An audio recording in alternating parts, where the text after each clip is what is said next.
When it comes to talking about the basics of the world of the Transformers, there are few concepts more foundational than the war between the Autobots and the Decepticons, which has gripped Cybertron for millions of years. But how did the war start, and why are these two factions fighting? We'll find out today in The Basics on the Great War. The Transformers franchise was born during a period of increased tensions in the Cold War between the United States and the Soviet Union. The conflict had a significant impact on the culture of the era, including children's cartoons, which now filled the airwaves with stories of democracy-loving heroes defending freedom against evil empires out to conquer the world. And it was this climate that shaped the story of the Transformers from the very start, built around an ages-old war between the forces of good and evil. It was the Decepticons who were responsible for beginning the war, and the reasons the original series gave them for doing so were straightforward. They did it because they craved power, wanting to conquer first Cybertron, then the rest of the galaxy, forcing the Autobots to take up arms to stop them. In the years since, different Transformers series have taken different approaches to certain aspects of the war, such as how it started or what it's being fought over, but this simple premise of good versus evil, of the Decepticons being motivated by the pursuit of power, has remained consistent for most of the brand's history.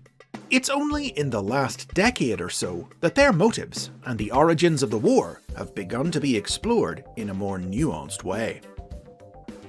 One of the most influential early stories about the beginning of the war was 1986's State Games, a prose story from the United Kingdom that detailed how the struggle began in the world of the Marvel Transformers comic book. Long ago, a race to control Cybertron's natural resources led to the planet splitting into various city-states. When relations between the militaristic cities of Tarn and Voss broke down, the two briefly went to war and destroyed one another. Seizing the opportunity, a power-hungry gladiator from Tarn named Megatron rallied the survivors of both cities to his side by blaming the Autobot city-state of Iacon for not stepping in to stop the conflict. Dubbing his new followers the Decepticons, Megatron declared war against the Autobots, intending to conquer Cybertron and turn it into a huge cosmic battleship with which to attack and enslave other planets. The war went poorly at first, until the ruling council of Iacon turned over command of their armies to a brave soldier named Optimus Prime, who proved able to effectively organize the Autobots to fight back. Later issues of the comic suggested that the difference between Autobot and Decepticon wasn't just an ideological one, but that there was some fundamental genetic difference between the two factions that made each the other's natural opposite. Two halves of a cosmic whole, each existing to balance the other. One good, one evil, which made war between the two inevitable. This idea of the war being the unavoidable result of genetic determinism was also featured in the Transformers animated series, in which the Decepticons were presented as being inherently warlike and power-hungry because they had originally been built by the alien Quintessons to function as military hardware. In this universe, there were multiple Autobot-Decepticon wars down through history rather than a single unbroken one.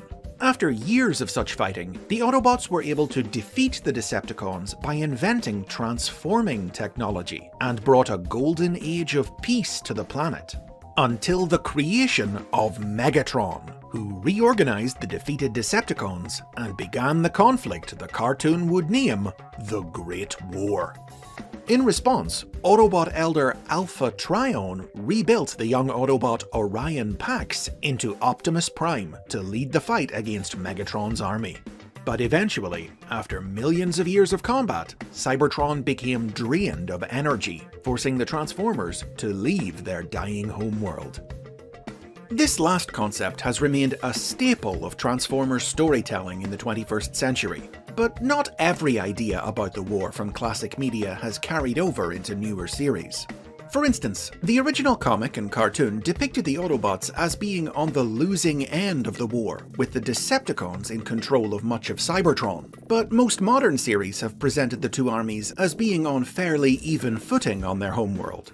And while the action of the cartoon was driven by the broad objective of finding new sources of energy to revitalize Cybertron, in other series, the war has often been fought over a very specific source of power, such as the energy-boosting Minicons, or most famously, the Allspark, the source of Transformer life, introduced by the live-action movies and featured in several TV series. Where Optimus Prime and Megatron had previously been depicted as simply rival commanders who rose to power around the same time, another key concept first established by the movies was that the two leaders had once been allies, and that their falling out was part of the inciting incident that began the war. We were brothers once. But perhaps the story that has most significantly influenced the modern depiction of the war was IDW Publishing's 2008 comic book miniseries Megatron Origin, which revisited Marvel's vision of Megatron as a gladiator who amassed an army of followers, and introduced the idea that before the war, Cybertron had been a world of severe social inequality, ruled over by a corrupt Senate.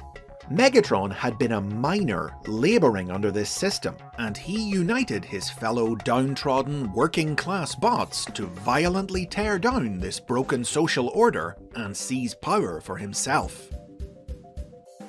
All these different ideas about the origins of the war were brought together in the Aligned Continuity, a new, modern, unified vision for Transformers lore that debuted in 2010.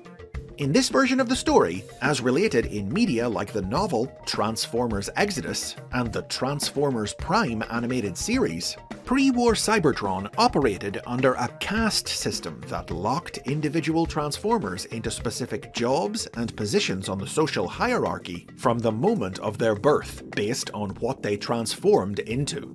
Miner and gladiator Megatron wanted to see this regime abolished so that all Cybertronians could be equal, and he soon attracted a legion of fellow lower caste supporters.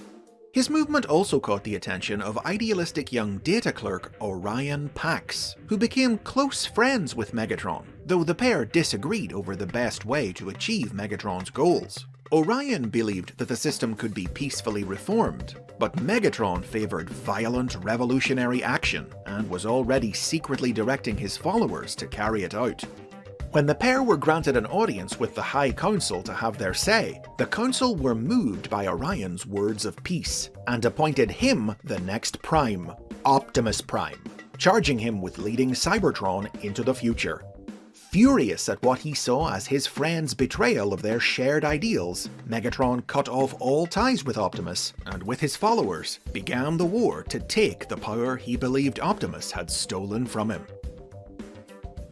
As has become common with much of the lore laid out by the Aligned Continuity, the basic idea of the war starting with Optimus and Megatron as friends who fell out while attempting to bring equality to a corrupt Cybertron went on to become the definitive modern take on the concept, and influenced most Transformers media of the next decade, including the Transformers Cyberverse and War for Cybertron cartoons. And the ideas would even feed back into IDW's comics, where they were expanded upon to more deeply explore Megatron's descent into evil from well-intentioned beginnings, and to draw greater parallels between the rise of the Decepticons and the real-life workers' uprising that led to the founding of the Soviet Union, in a sense bringing the Great War full circle back to its Cold War origins.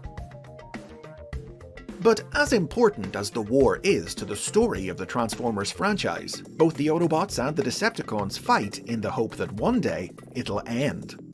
Now, neither the original cartoon nor the comic was ever able to show the end of the war. At times, the Autobots seemed to achieve peace, even retaking Cybertron, but these were only temporary lulls, as the Decepticons would inevitably return and the war would rage on. The cartoons of the 21st century have been a bit more lucky in this regard, with several being able to bring their versions of the Great War to an end in their series finales. Most notable among them, Transformers Prime, which saw Megatron lose the will to carry on the fight. There have even been series that are set entirely after the war, including Beast Wars, Transformers Animated, and Prime's own sequel series, Robots in Disguise, which take place in future eras where the Autobots have restored peace to Cybertron. Rather than full-scale war, these series featured only small teams of heroes fighting on other planets to stop rogue bands of villains from obtaining the power and resources they needed to launch a new attack on Cybertron. But the most in-depth look at the end of the war and life in peacetime was provided by IDW's comics, which brought the war to an end in 2011 and spent the next 7 years of comics chronicling the challenges the Autobots and Decepticons faced as they tried to build a new future for their world together. From the political struggles of building a new government and re-establishing contact with Cybertron's long-lost colonies, to facing attacks from other races seeking retribution for the pain the Transformers War brought to the universe. But nothing lasts forever, and in 2019, IDW rebooted their comics, introducing a brand new universe with another new take on the beginning of the war. In this world, Megatron was the populist leader of a political party named the Decepticons, who believed that Cybertron's Autobot government was preventing the Transformer race from achieving the power and greatness that he thought was rightfully theirs. While maintaining a public face as a senator, Megatron secretly founded a terrorist organization known as the Rise to stoke fear and unrest on Cybertron, paving the way for his party to stage a coup, overthrowing the government in the name of protecting the planet from the threat that he had covertly created. Though this series does still feature the idea of Optimus and Megatron being friends before ideology drove them apart, it marks a notable departure from the more sympathetic view of the Decepticons as oppressed working-class revolutionaries that's dominated the last decade. And along with other recent media such as the Bumblebee movie and the War for Cybertron cartoon, also returns to the more Generation 1 inspired depiction of Megatron's army as the dominant power on Cybertron, with the Autobots as a scrappy resistance to their rule, suggesting that the way's open for future series to tell the story of the Great War in new ways once again. They say war never changes, but in the world of the Transformers, change is constant. And those are the basics on the Great War. If you've enjoyed this dive into Transformers history and lore, don't forget to subscribe and check out over 100 more videos like it. Click the bell to be notified about future episodes, or get early access to them by supporting the show on Patreon.